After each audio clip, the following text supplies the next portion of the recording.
Hello అందరికీ, అందరూ ఎలా ఉన్నారు? మేమైతే చాలా బాగున్నాం. ఈ వాచ్ మేము ఆన్లైన్లో బుక్ చేసాము. మమ్మీ నా కోసం బుక్ చేసింది. చూడ్డానికి ఆన్లైన్లో మనం ఎలా చూసామో అలానే ఉంది. చాలా బాగుంది, పెద్ద సైజు అండ్ ఇంకా branded watch. 30 metre water resistant కూడా. ఇది నేను ఒక 2 వీక్స్ నుంచి వాడుతున్నాను. చాలా బాగుంది.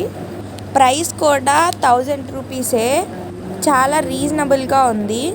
చేతికి పెట్టుకుంటే కూడా చాలా లుక్ వస్తుంది. అండ్ అందరిలాగా బ్లాక్, పింక్ అలాంటి కలర్స్ కాకుండా సీ గ్రీన్ కలర్, ఇది కొంచెం డార్క్గా ఉంటుంది. చాలా బాగుంటుంది. ఫస్ట్ మేము చాలా సెర్చ్ చేసాము. చాలా టైం సెర్చ్ చేసిన తర్వాత బ్రౌజ్ చేశాక ఇది కనపడింది. ఈ వాచ్ చాలా మంచి రివ్యూస్ కూడా ఉన్నాయి. ఇంకా క్వాలిటీ కూడా చాలా బాగుంది. అందుకని కొన్నాం ఇది. ఇదే వాళ్ళ వీడియో మీకు నచ్చితే లైక్ చేయండి, షేర్ చేయండి, సబ్స్క్రైబ్ చేయండి. Thanks for watching this video.